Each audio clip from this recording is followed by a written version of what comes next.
I'm gonna give you guys a chance to briefly talk to each other, talk to me. And then once the class starts, once I give the first exercise, then I'll turn off the mode of being able to talk to everyone, and I'll make it that you guys can only talk to me directly. So today's lesson will be, I'm not gonna say the topic yet, but the first game I want to see is game Karpov against Spassky. It's a pretty famous game, so probably some of you might have seen it before. Okay, so this is, by the way, I'm quite tired today after a long travel, so if I sound a little like wobbly or tired, then forgive me in advance for that. Yeah, so first of all, this is like normal Schwenningen, and here black played his move bishop d7, which he wants to take on d4 and play bishop c6. So white played knight b3, black played a5, and now white played a4 to control the b5 square. Knight b4, bishop f3, bishop c6, knight went back here. So white got a better position out of the opening. Black slightly misplayed it. So now black played g6 in order to prepare e5 without allowing knight f5. Rook to f2. E5. White went for the structure. Yeah, white should be better here. Queen f1. Pretty strong move, preparing rook d1. Queen c8, h3. h3 just good to make a loft. And stopping maybe knight g4 in some cases, although maybe that's not as big of a deal, but just making a loft in some cases. Because yeah, the g3 square doesn't really, it's hard to get to it. Okay, black tried here the move knight d7.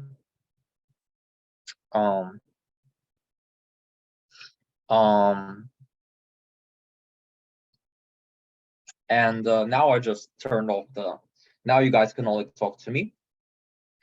And yeah, first critical moment here. So after knight d7, what should we play as white? All right, very good.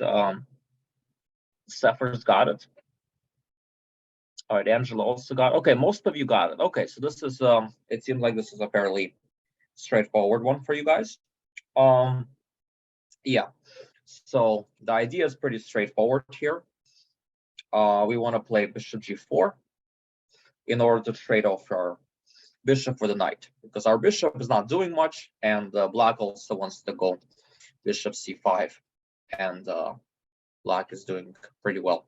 If we go here, I think we can go bishop c5. It's a little bit of a problem. And queen c4 is maybe possible, but maybe I can trade queens, queen a6 or something like that. So the best move is bishop g4. Engine approved also. The rook d1 or rook d2 is threat. Okay, so h5. White takes. Queen c4. Wants to play rook f1 someday, putting more pressure on f7. Bishop h4. Rook d2. Queen e7. Now in this position, bishop c5 also works. But white played rook f1. Yeah, I think some of you probably will have seen it before. It's a pretty famous classical game, but it's like a good introductory session. Good introduction on the theme of making the right trades in chess. So rook f1. Oh, so I didn't reassess. Okay, so this book doesn't reassess your chess. I see. That's good. Yeah. So rook d8. And now, of course, the key move. Yeah, this one probably many of you will get because this is a pretty famous example. But those of you who haven't seen it before, will be a good learning from that. Interesting. Looks like most of you have Actually not seen it before, which I'm, but okay, that's even better. That means okay, it seems like a lot of you want to play bishop c5. Bishop c5.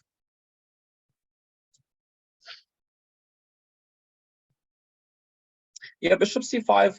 Can play something like queen c7. Oh, sorry. 1 second. 1 second, guys. My chess base is freezing.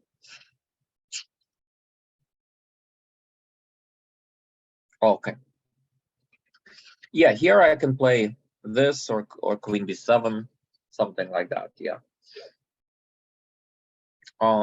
Yeah, so what else is there? Yeah, so yeah, Aryan got it. Yes, very good. Aryan, then Eric.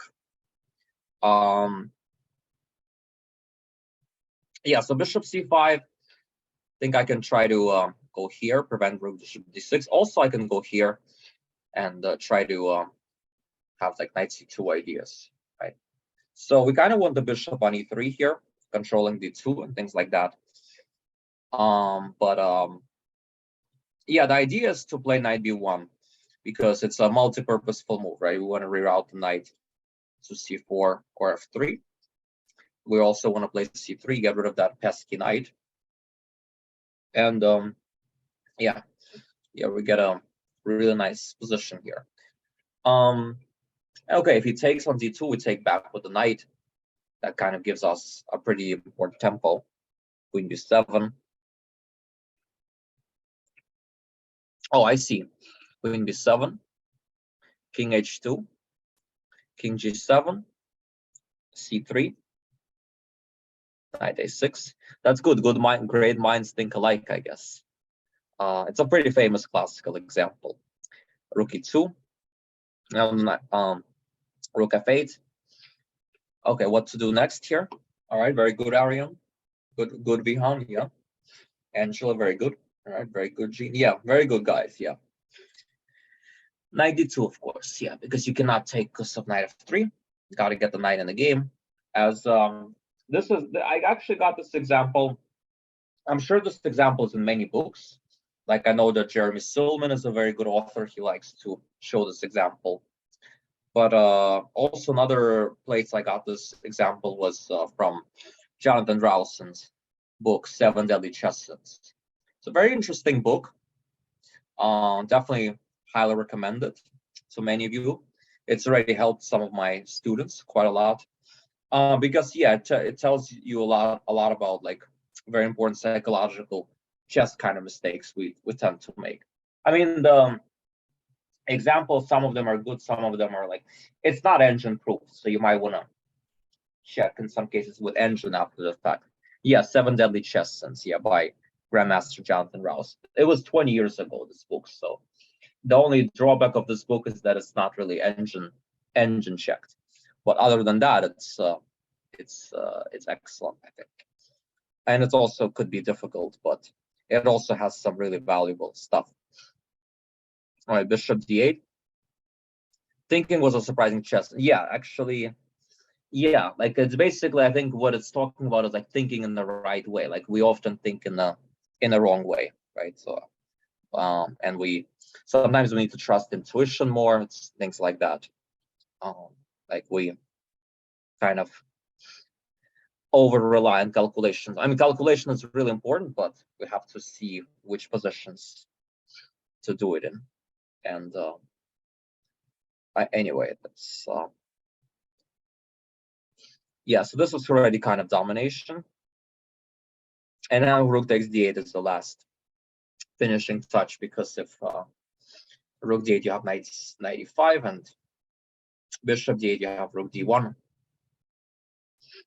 bishop c5, and rook takes d8. Really nice. Bishop e7. All of white's pieces are playing a big part of the attack. Okay, let's look at the next example. This is Smyslov-Reshevsky.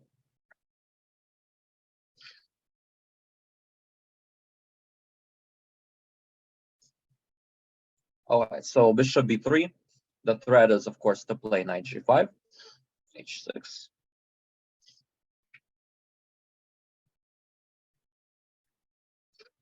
And here I like white's plan to go knight e3.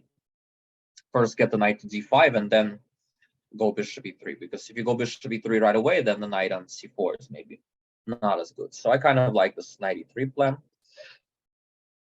Bishop f6, knight d5, rook e8. All right, what to do here as white?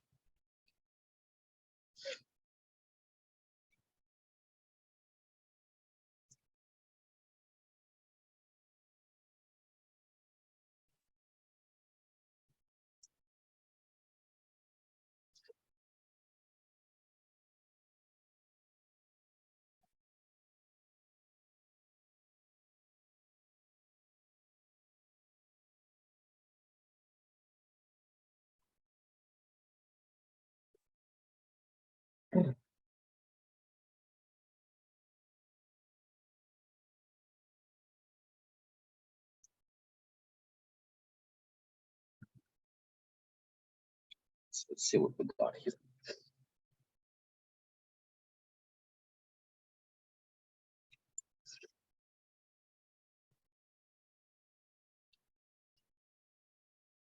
All right, so far, very interesting suggestions.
Okay, this one is not so easy, I guess.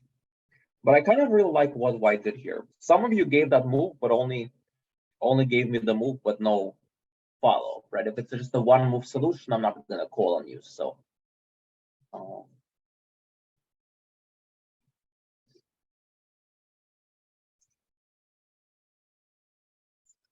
have to make sure you understand the purpose of playing the move.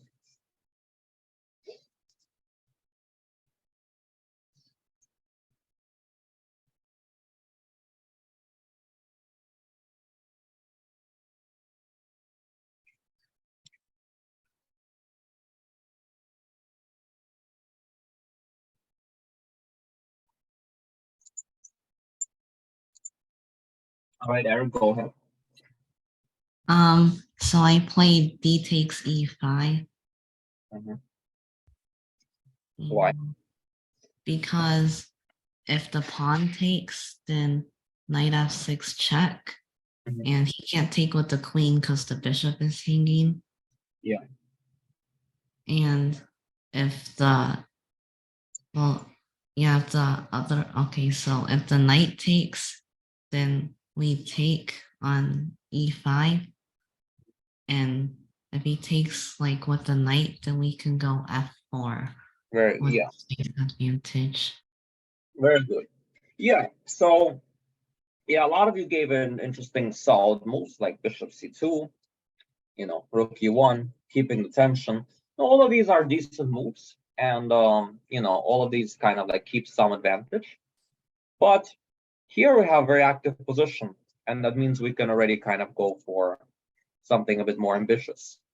And okay, d takes e5 is not a new move you would normally want to play because it's anti-positional, right? We're trading deep one for deep one, but you have to always look at it concretely.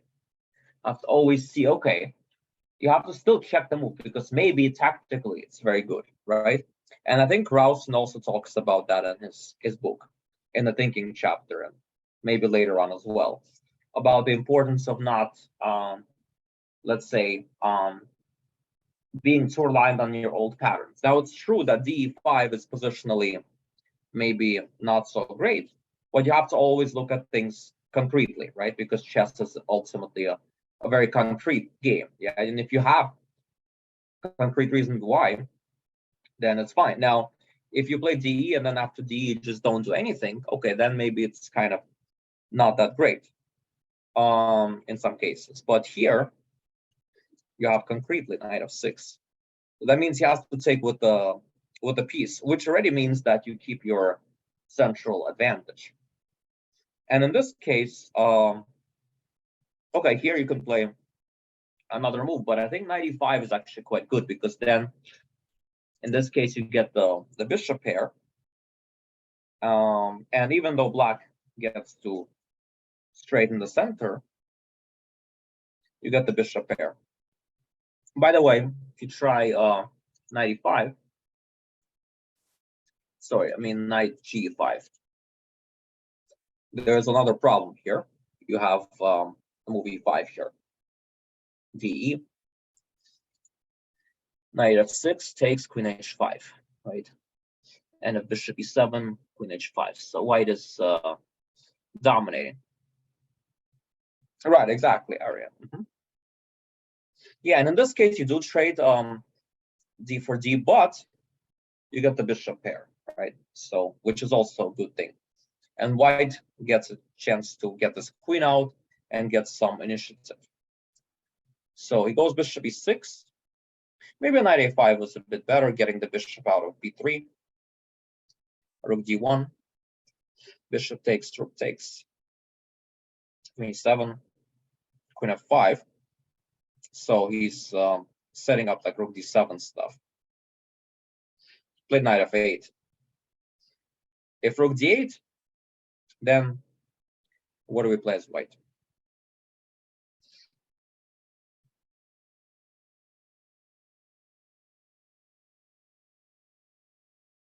Oh, after bishop e5 was knight d2 possible. I used to play 4. Maybe. I mean, I think there I can play like knight f4 maybe, try to stop you. But yeah, it's maybe interesting.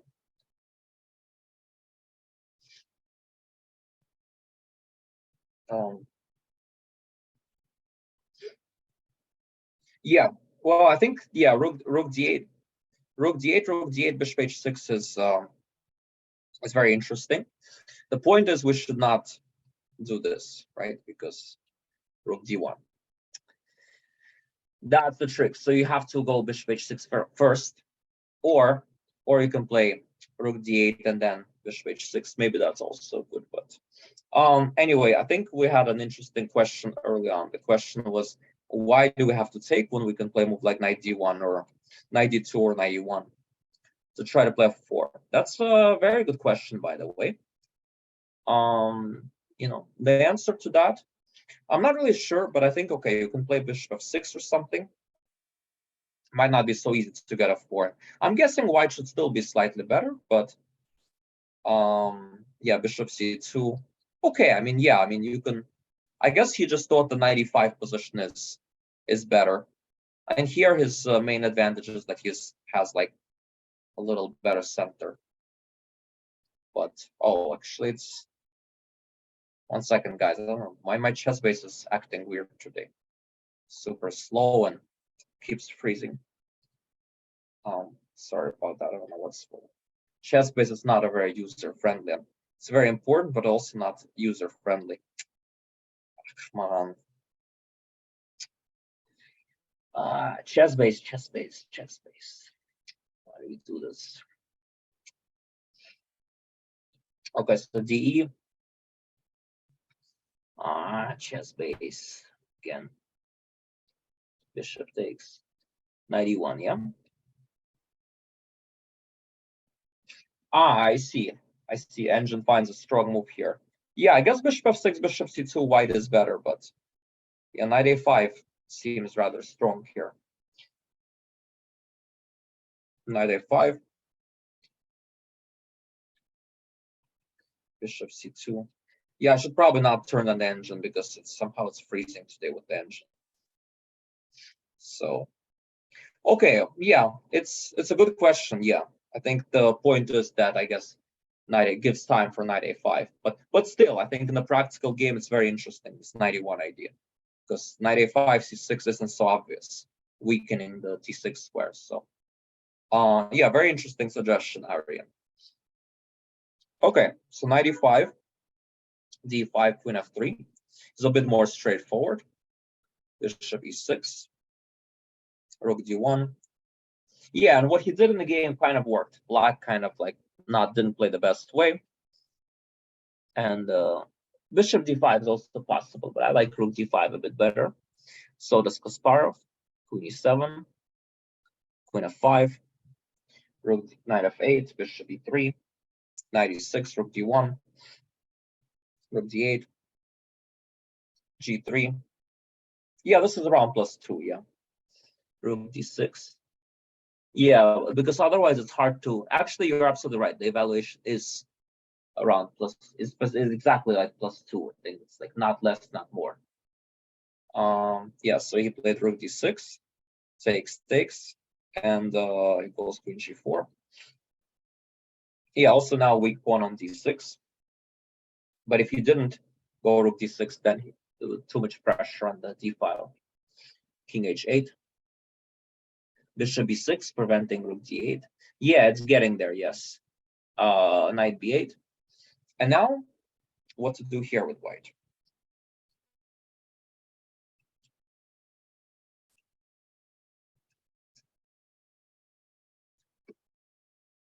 Mm-hmm. Yep.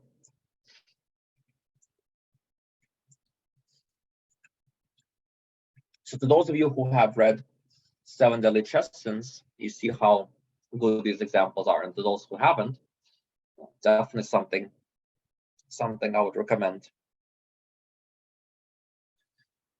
Let's see here. All right, so David says queen h4, but if we go queen h4 right away, and play maybe knight g5 or something. That's why we first take here, remove the knight, and then we go queen h4. And now, yeah, even if we take, d6 will be weak. So yeah, again, we could be biased about double pawns and things like that, but ultimately, end of it, white is doing very well, concretely winning a pawn. So again, we have sometimes these biases, right? We should not play DE because it's like anti-position. We should not double our pawns. But again, chess is a concrete game, so you have to be open-minded. It's true, these guidelines are useful for us, right? But they're guidelines, they're not rules, right? There are always going to be some exceptions. Oh, I see. Yeah. Yeah, and IQP, yeah, sometimes two bishops are not always, because IQP usually it's like a question of who has the attack. So yeah, that could be. Okay, queen d7, queen d8, takes, knight d7, bishop c7, knight c5.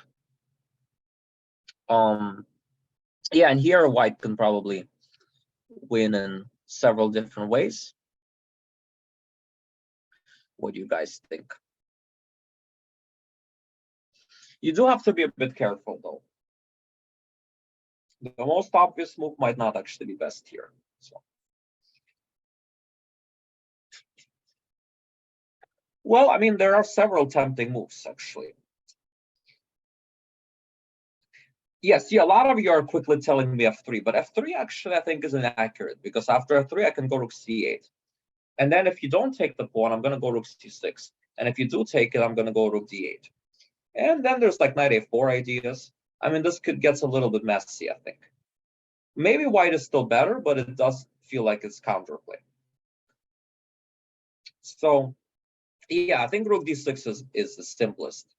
You can also play rook e1, by the way. Also playable. Also very good.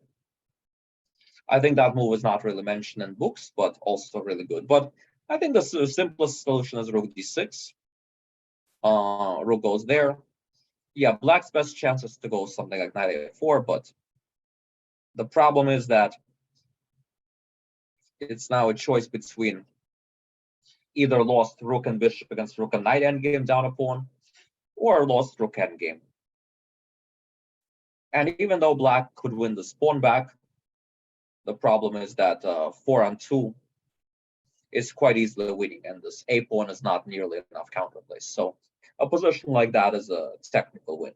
Usually, if it's up a pawn, where one side has this passed pawn here, which could be stopped by the rook behind the pawn, versus 4-on-2 on the other side, or sometimes even 3-on-1.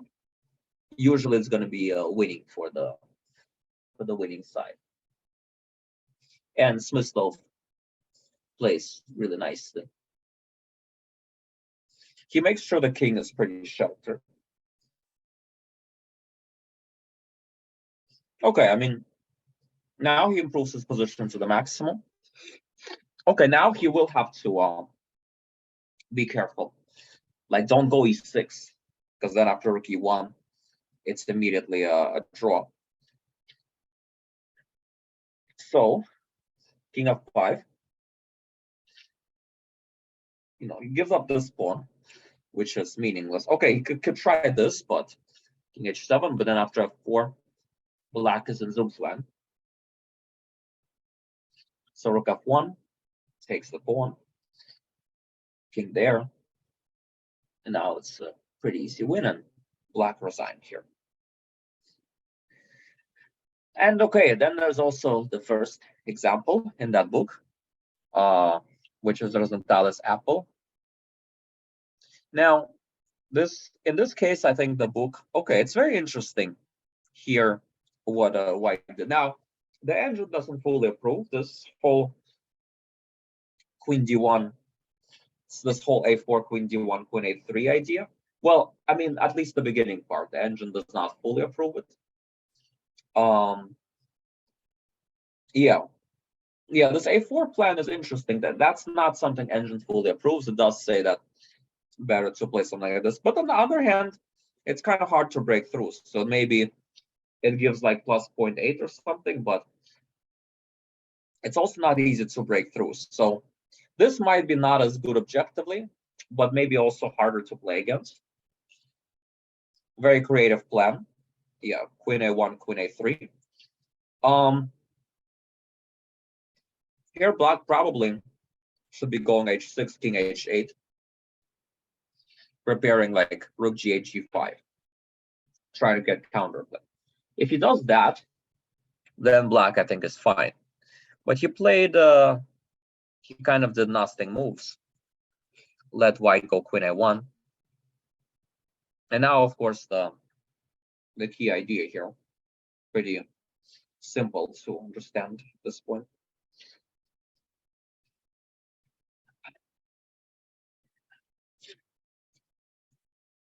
Right. I understand.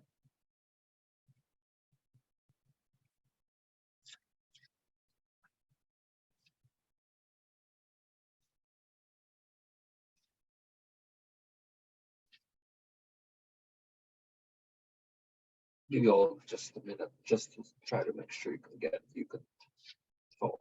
I know most of you probably figured it out by now, but I want more people to try to.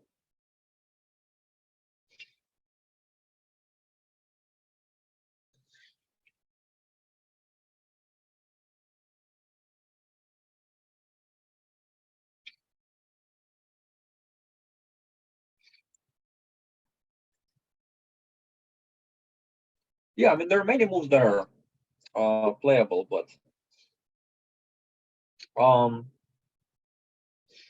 yeah, okay. Okay, at least it's good that I gave you guys more time, because I see not everyone's getting it. Yeah, the right idea is queen a3, because the end games are going to be good for us, because our king is his king is a bit safer in the long run, and the end games are favorable for us. Of course, if he takes on a3, we take back, we open the B file, and then on the B file, we target B7 and D5. And again, the fact that the pawns are on A5 and A3 that are quote unquote weak, they're not actually weak, right? Because they cannot be attacked. Like, one big rule you have to remember is a weakness is not a weakness unless it could actually be attacked, right? So the B7 and D5 pawns are actually attackable, right? Whereas A5, A3, not really. So trading the queens for black is not so good. So by offering the queen trade, we're stopping all sorts of F4 ideas and everything else, right? And we're also trying to bring the queen into the king side in some cases, like queen C5, queen D6, and someday later on, maybe B3, maybe some other plans. But queen A3 is a very precise move. And this is engine check. This is actually, I wanted to make sure I only give you exercises that are kind of engine approved. So anyway, took on A3, rook D8, and now from here, white dominates. Black is parallel. And now rook C5 comes, trying to get the other rook to B5.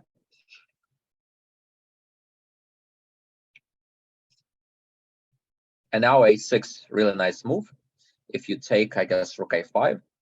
So white is breaking through. King C8. And now there are many ways to... the book is called 7 Deadly Chess Sets by Jonathan Rouse. You can get it on Chessable or you can get it hard copy.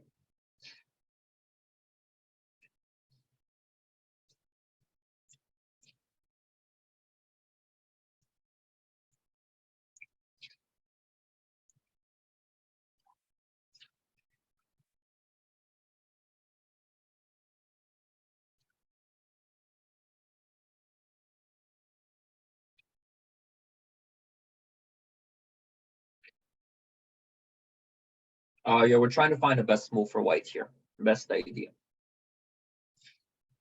Yeah, white found a real nice idea.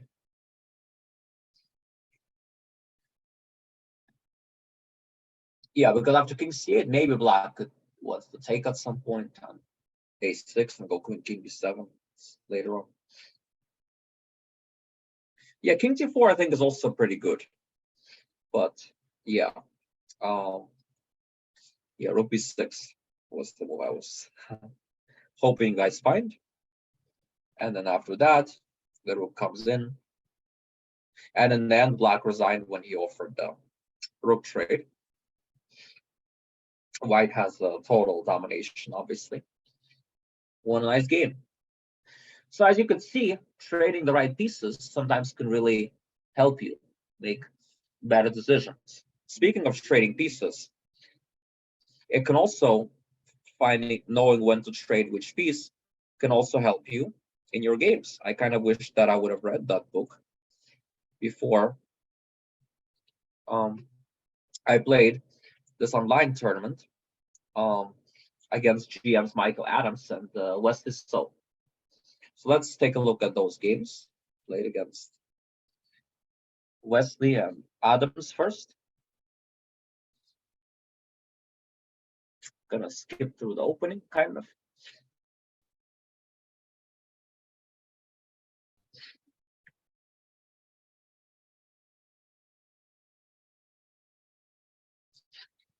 Yes, I remember that, Ariane. Yeah.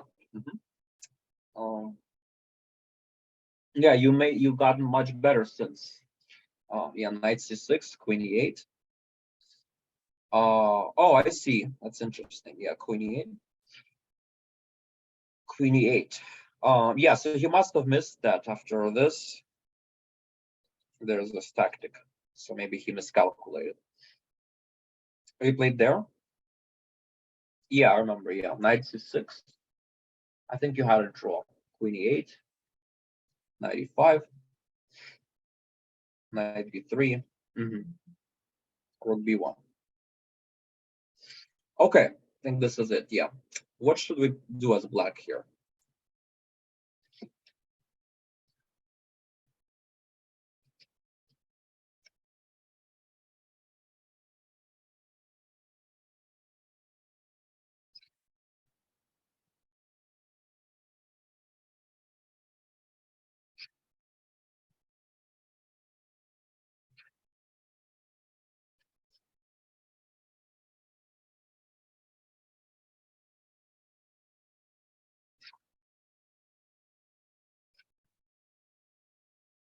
Yeah, true.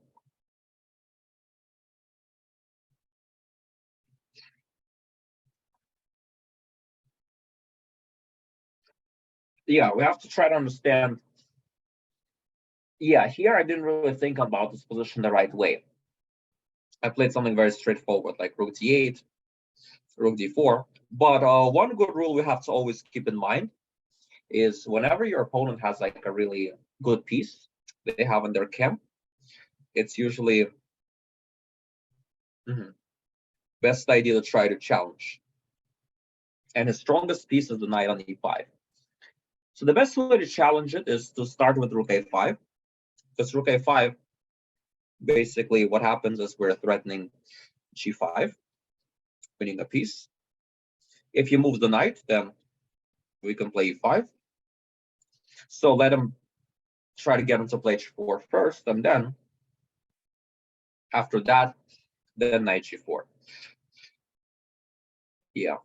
Although maybe h6 is decent too, but I kind of like knight g4 now because they're already kind of rook a5 is a useful move for us, and knight g4 challenge knight.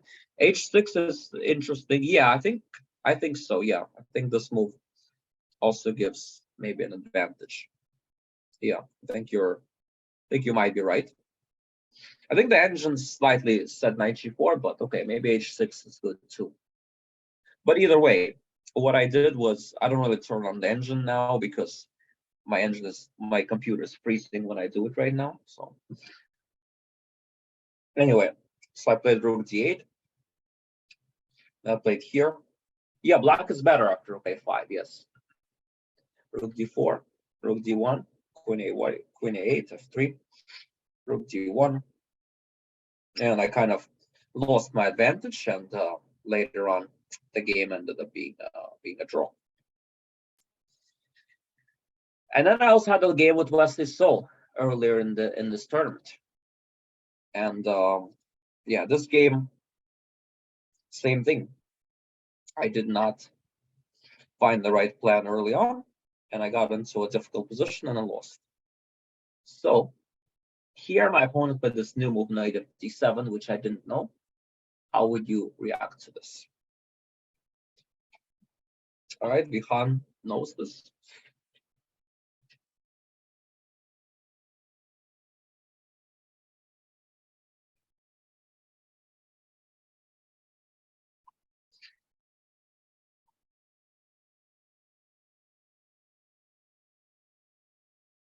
Yeah, I remember, yeah.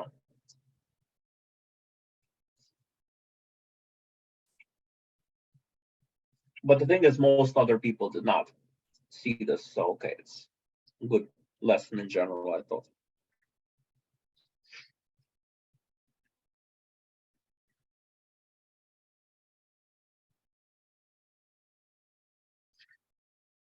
Sure, you know what? I think Vihan, I'll call on you because I'll let you explain to everyone the idea.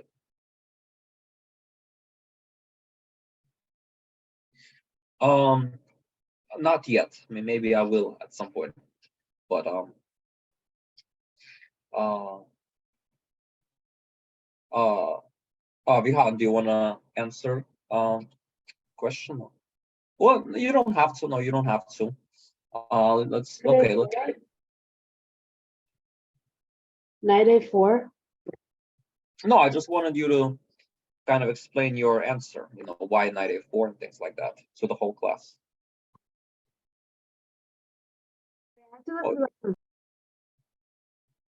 okay, you don't. Okay, never mind. Never mind. Let's just see who else wrote what. Yeah, if you go knight b5, I think I can play knight a6 or something, or even knight c6. And I don't think this move does so much. But yeah, the correct idea is knight a4. We want to make sure we don't let the knight park on himself on c5. After knight a4, white gets a slight advantage here. Plays a3, bishop d3, b4, and white should be a tad better. Instead of that, I played this. I let his knight get to c5. And later on, with that knight on c5 was like, well, yeah, his pieces ended up quite dominating. The fact that I did not trade off that knight later on, the knight kind of let itself known. And then he won a really nice game after that. All right, so let's keep going. The next one is, let me just see. Okay, let's take a look at this one against Carissa.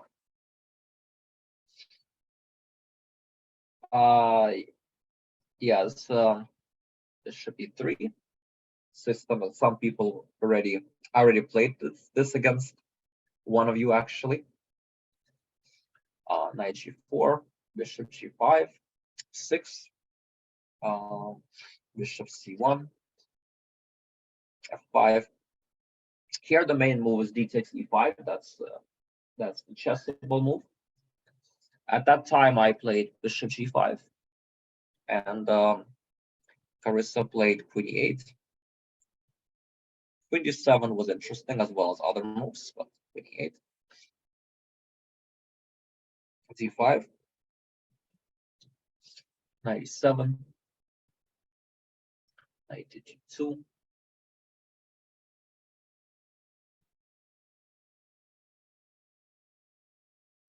All right. Interesting question here, what to do with white. All right, very good, Vihan. So Ari and I played this move too. It's a very logical move. Yeah.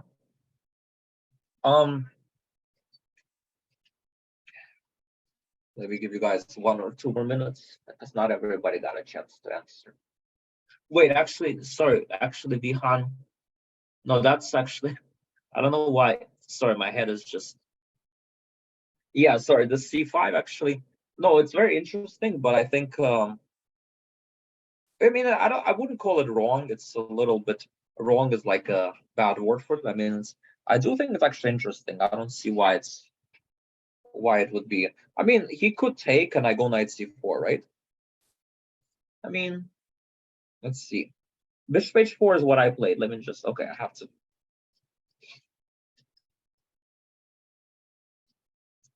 So this position, I guess, is better for white, but not completely winning. So yeah, c5 is decent, I would say. Very decent move. But it's not, I mean, you definitely have like a lot of good play here. So very interesting move. But I think we don't need to. We can play b4 and then c5. The key is we should stop black from playing c5. That's the idea. So I played bishop h4. Now this move is very tempting, and I thought it's a very good move because I'm just going to go bishop f2 c5. I thought it's very logical. But here, Carissa played a very good move, which I kind of underestimated.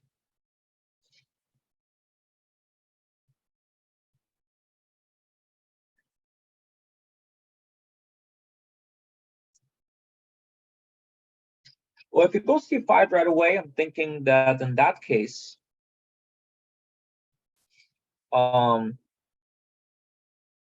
we play here. Yeah, c5 also is good. Yeah, c5 or g5 first. Yes, they're both good. Yeah, I mean, Carissa played g5 first, which I like it a bit more because after g5, at first I thought I could take, but then I realized that okay, this position she can take with the bishop, threatening bishop h4, bishop g3.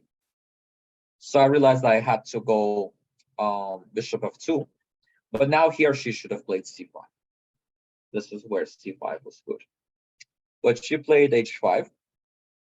I played c5. She played g4. I took, and now I played knight b5, threatening knight c7, knight b6. And here she played g takes f3. This move I missed. And the idea is, of course, pretty straightforward. I cannot take with the bishop because of the knight hanging. I could take with the knight, but then I'll potentially have to worry about the e4 pawn. Or I could take with the pawn, but then I have to allow bishop h3, winning the exchange. So the question is, which should I do? Okay, so I wasn't sure what the best move is objectively. But I knew that my opponent Carissa at that time, and probably still now, she's very dynamic, tactical. She likes to attack. She likes like crazy positions, but she doesn't like to defend as much. So against those kind of players, it's better to sacrifice material and let them have to defend. So I thought that for this reason, I played GF. If I played knight F, I thought knight e4, queen d8, and this position. And I just wasn't really sure how to play this position. And this is the kind of mess where I thought she could be pretty happy, but she can feel at home. But this position, however, I really liked it, yes. I have huge positional compensation. I have two bishops, space advantage. Her pieces are bad. She has no attack. And I'm likely going to win another pawn too. So I thought this was, at the very least, full compensation. Actually, yeah, I think you're right. Queen f1 might even be stronger. But okay, I played bishop f1. She played queen d7. Now I took the pawn on a7. Right, knight c8, knight b5, knight e8, queen b3. Here a good plan was actually a4, to try to go bishop g2, queen f1, like Aryan wanted earlier. But I didn't see that. I played queen b3, and she played bishop f6, and I went back, and she went h4, which wasn't the best. All right, so now what should we do with white here? Okay, Eric, go ahead. Share with us if you want. You play queen b5 so you can trade the queens off.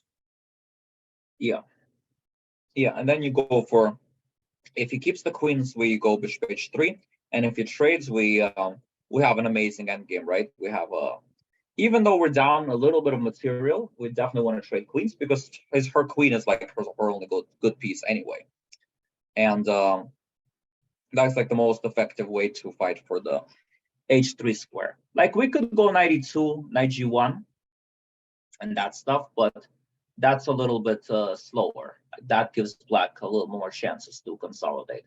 And bishop e5, I think I can go queen h7 and then h3 and king h8. When white is better in almost no matter what we do, but queen b5 is a really nice move. And the way I explain this is there's a strategy called removing of the glue. You see the queen, it's good at like controlling the position together, right? Controlling the key squares. It's a good attacker and defender. And once you trade it off, an opponent's left with weaknesses, then it's just, they're left with nothing kind of, right? The position kind of falls apart. And that's sort of what happens. She took, I took, brought the knight here, brought the bishop there. Yeah, rook c3, king e7, I played b4, knight a5. Okay, I should not take on b7 because of knight d5, but played here, played there. Won a pawn, won a second pawn, and she resigned.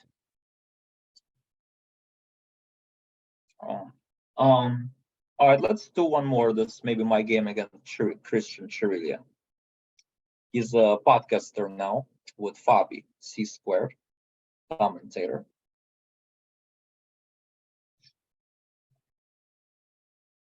So, well, the first question is, how should we play with white here? Yeah, so these minority attacks like b4 or a4, a5, a6, they all are indeed quite interesting. But yeah, I think Vedant has gotten it. So where is Vedant? So I think queen a5 because we stop him first of all from from going to, taking control over the D file. Yeah. And his rook is kind of paralyzed, obviously. And I mean, it's kind of hard for him to play from here. Maybe maybe we can after that try a minority attack probably. But like he's kind of paralyzed here. Basically. Exactly. And then Yeah, it's a good. Exactly. then Very we're good. gonna try to take control over the D file with like G5, Rook D7, Queen C7 sometimes. And Exactly. Yeah, yeah. very, very good. Yeah, very good. Yeah. So we wanted to go G5, and basically Black was like in such a bad shape here that he decided, you know what, I'll play B6. But then was C5 and B6. But the thing is that now, we just provoked them, right? Then we don't need to do any kind of B4, B5 stuff, right? Which is kind of slow after Rook D8, right? We can just, the key in this position is stop opponent's idea. And if you stop your opponent's idea, he's kind of in a bad shape. I mean, he could try Queen E5, but this is also not great. H4, G5 is coming. This endgame is quite worse.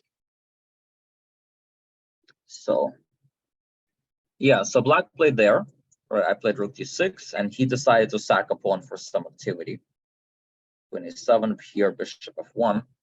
Yeah, he can't even go Knight A4 because of Queen A8. So he played Knight D7. Queen A8 was a bit more accurate to try to bring the queen in the center. I played there. He played King H7. Oh yeah, I saw it, Aryan. Yeah, very impressive game. Yeah, King G2, Knight E5, Queen E4. Queen D6. Yeah, and let's see, F4, King H8, H4, F6. And here, white's up a pawn, but we still need to convert it. So how would you try to convert this? All right, Eric, it's your turn. If you want to speak. So you play Bishop C4, and he'll probably want to take it, and then you get into a better queen game. Yeah, you threaten Queen A8, Queen G8 Yeah. mate, yeah. And so because of that, Black is kind of obligated to take, but now G6 is soft, right? And we're just transposed into this endgame. Yeah. Queen endgame. The point is the knight on E5 is a pretty good piece otherwise. So if you try other stuff like, let's say, F4 gives Black a good game. H5, I could take Queen D1 or Queen D2, and it's not so clear. I mean, yeah, other moves are also try. I mean, Bishop E5, Bishop A6, but they don't really do that much, and Black actually wants to play Queen D1 next. Black has some serious threats. So Bishop C4, in a way, prevents that, right? Because now we threaten mate on our own. King H7, then we can play H5. And after takes, we get rid of the pesky knight. This pawn is very weak, and now all I do is I have to centralize the queen, and then the rest is like easy because, okay, his pawns are very slow. My queen is really strong. My king is sheltered really nicely by the queen and the pawns.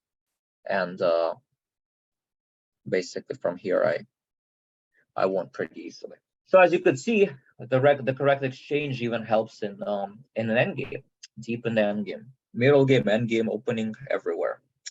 Too bad I didn't get a chance to show you more examples, but I hope you guys all enjoyed the class, and let you guys talk to each other again. So I guess that's it for the class. If you guys have any questions and stuff, you can let me know, but I'm gonna sign out in 1 minute. Just gonna let you guys talk to each other briefly. Thank you, Aryan. All right. Take care, guys. Bye-bye. Let's not trash talk each other here.